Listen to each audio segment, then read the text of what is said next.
In 1973, a town in Iceland fought a volcano with the ocean and won. Lava was crawling toward Vestmannaeyjar's harbor, the only reason 5,000 people could fish, trade, or leave the island at all. So islanders aimed fire hoses at the lava and pumped seawater onto rock made of molten stone. It sounds hopeless. It worked. That is not the strangest fight humans have picked with the planet. One ended in one of the deadliest engineering disasters in history, even though the structure at its center never failed. And the biggest battle on this list is happening right now, with the outcome still unknown. Back on Heimaey, engineers pumped more than 6 million tons of seawater onto the flow for months, cooling it fast enough to slow, split, and stop it just short of the harbor mouth. The eruption buried a third of the town. The port survived. Volcanoes do not always give people time to fight back with hoses. In 1991, scientists monitoring Mount Pinatubo in the Philippines saw the mountain behaving unlike anything they'd tracked before. They could not stop what was coming, so they raced to read the warning signs and convinced authorities to evacuate tens of thousands just before one of the century's largest eruptions buried the region in ash. The real battle wasn't against the volcano, it was against time. Some disasters give no warning at all. In 1986, a lake in Cameroon released a cloud of carbon dioxide with no explosion and no fire, killing nearly 1,800 people while they slept. The gas had built up silently for years. Engineers responded by driving a pipe into the lake floor to vent it continuously, turning an invisible killer into something measurable. Not every battle ends in a clean win. In 1963, engineers in Italy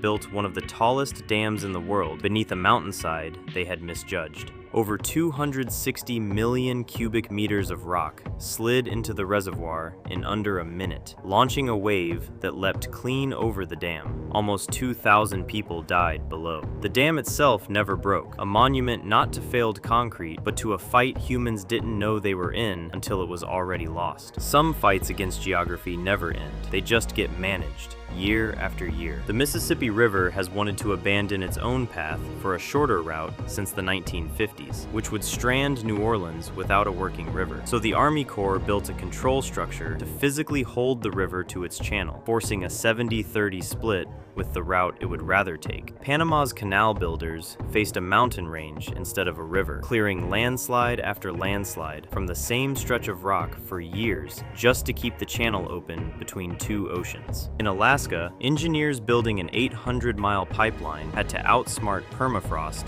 that shifts and buckles anything rigid. So they raised the pipe and built it in zigzags, letting it flex instead of fight. Some cities fight water they can't see coming. Beneath Tokyo, enormous tunnels and a cathedral-sized chamber divert swollen rivers away from the streets during typhoon season, before the water reaches the surface. Venice raises gates from its own seabed to seal the lagoon from the Adriatic during dangerous tides. The Netherlands built a larger version of that idea after catastrophic flooding in 1953, a nationwide network of dams and barriers keeping the sea out of land that sits below it. Not every fight is against water. In the 1930s, decades of destructive farming stripped the Great Plains bare, and the exposed soil turned into storms that buried farms in dust. The fix wasn't a wall, it was planting millions of trees as windbreaks and changing how the land was farmed. Sometimes the fight is to undo an earlier mistake.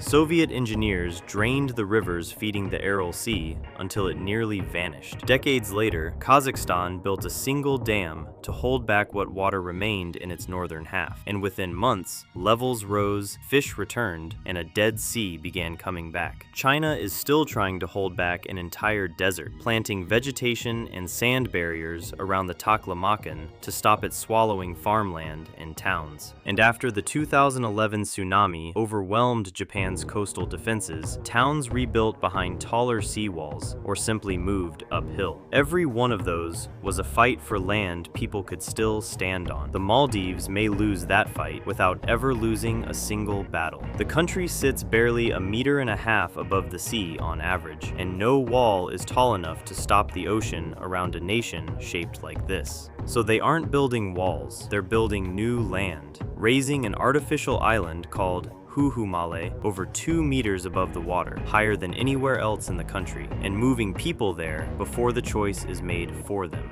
Every battle on this list ended the same way, not with nature defeated, but with humans learning exactly how much of it they could survive. The next battle is already underway, and nobody knows yet who wins.